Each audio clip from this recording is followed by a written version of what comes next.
Let us meet nature. Nature is the manifestation of Allah, the Almighty's power and might.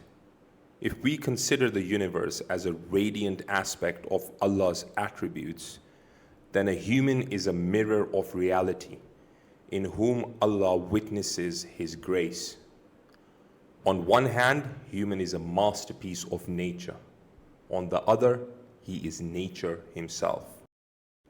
Such a one with the power, Shehanshah-e-Haft Aqleem, knowing secrets of Allah's command, kun fayakun, bearer of ilm laduni, is Hazrat Sayyid Baba Taj-ud-Din Nagpuri, blessings upon him. He is the maternal grandfather of the Imam of Silsila Azimi, Hazur Kalandar Baba Aulia, blessings upon him. With this relation, he came to be known as Nana Taj-ud-Din, Rahmatullah alayh. At the time of birth, eyes of Baba Sahib were shut and body was motionless. Ladies suspected stillbirth. A lot of efforts were done to bring him back to his senses. Then Baba Sahib opened his eyes. The subtle point is that when his soul wore the robe of physical body, it did not sense the space. His focus did not leave the divine effulgence, and his mind did not accept the material senses. On the same principle, Baba Sahib's mind remained immersed in witnessing the divine effulgence for his entire life. God says, "Most blessed is He, Allah, who is the best of creators." Al-Quran. He would explain the laws of primordial nature very meticulously because of his closeness with Allah, the unique innovator and creator of marvels. In spirituality, the order of gaining knowledge is number one, Fana fi Murshid, annihilate into and become one with the mentor, the guide. Number two, Fana fi Rasul, annihilate into and become one with the Holy Prophet, peace be upon him. And number three, Fana fillah, annihilate into and become one with Allah. Baba Sahib did not take an oath of allegiance with any of the venerable figures in this material world.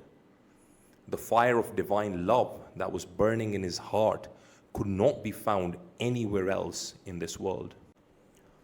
According to Hazur Kalandar Baba Aulia, blessings upon him, Baba Taj-ud-Din, blessings upon him, was spiritually close to Hazrat Abdullah Shah Qadri, blessings upon him, and Nisbat-e-Chishtiya, spiritual affinity to Chishtiya order, was transferred to him at the shrine of Baba Daud Makki, blessings upon him. But the teaching and training of Baba Sahib under Nisbat-e-Awasiya was done by the Prophet, peace be upon him, himself, Hazrat Ali, may Allah honor his face, and Hazrat Awais Karni, may Allah be pleased with him.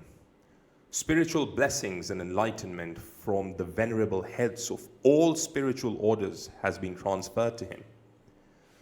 Nisbat-e-Awasiya is that methodology of teaching under which Hazrat Awais Karni received his knowledge of divine realization. Because of his disinterest in the material goals and purpose, and total immersion and absorption into the being of Allah the Almighty, he was a venerable master of miracles since his childhood. Hindus, Sikhs, Parsis, Zoroastrians, Christians, and Muslims are eyewitnesses to his countless miracles.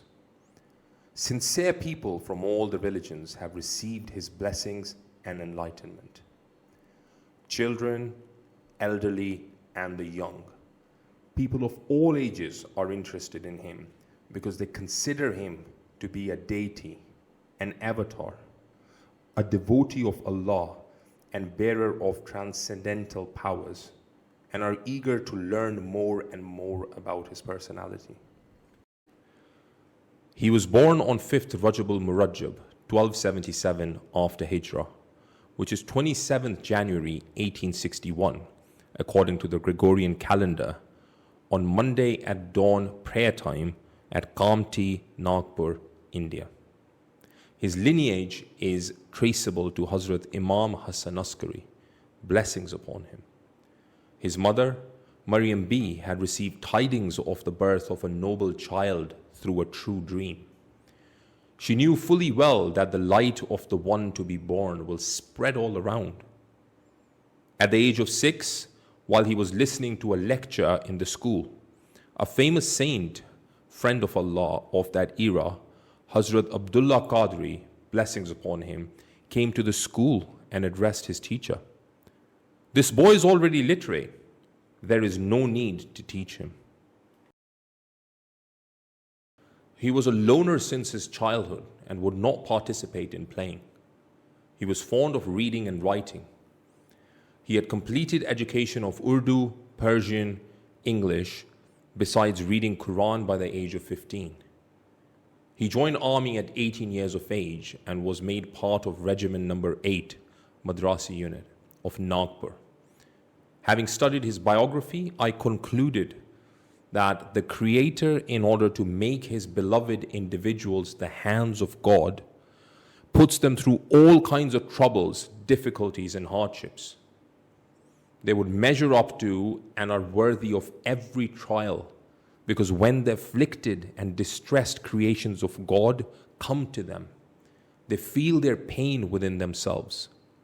When the petitioner adds positivity to the belief in his own self, means appear from the unseen realm to solve the problem.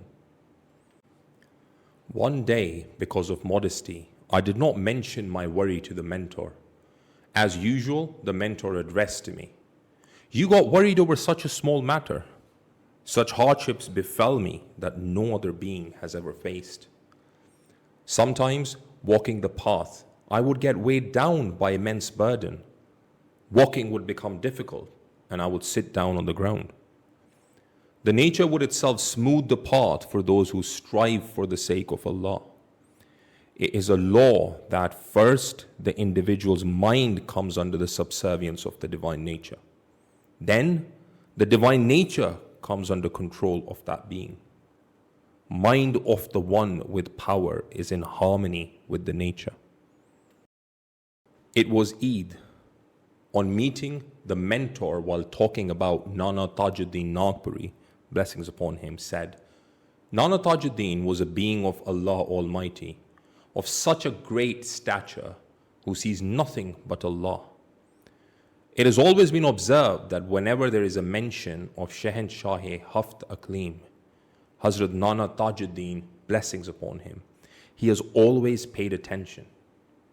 If it is a silent remembrance, one's disposition comes under his influence. If it is a vocal remembrance in a congregational setting, then the gathering blooms into a flower garden, like it does on the arrival of spring.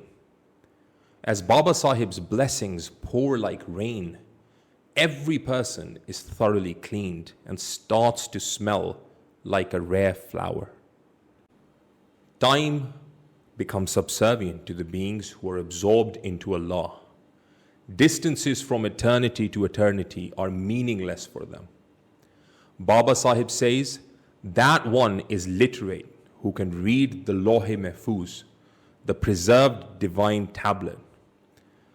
Lawh-e-Mahfuz is the screen where Allah Almighty has stored individual and collective visual records of all the creations. Mother is one of the faces of nature. A mother covers the unconscious mind with the robe of consciousness. Her voice, touch, and smell are the early designs and patterns on that robe. And from here on, the conscious and unconscious senses learn to play hide and seek. In a dream, I heard the captivating voice of our noble Prophet, peace be upon him. The presence of mother is like morning. One day, the mentor said, Baba Taj-ud-Din, blessings upon him, is a mother. After a while, said, this is the first blessing that Silsila Azimia received. Nana Sahib bestowed a lot of spiritual beneficence on Hazur Kalandar Baba Aulia, blessings upon him. At another occasion, the mentor said, the ability to derive benefit is different in every individual. One of the forms of bestowing blessings is attention. Just as the garden blooms in the rainy spell of spring, attention of the one with the power blossoms buds of the petitioner's heart and fulfills his wishes.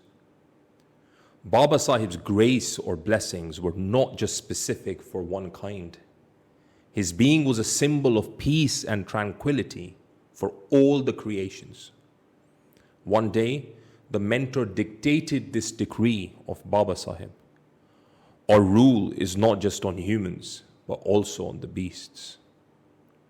When the weather is clear, nobody can stop the sunlight.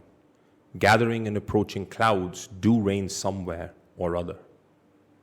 When a person's inner has the ability to receive blessings, no matter where he goes, he will never remain deprived.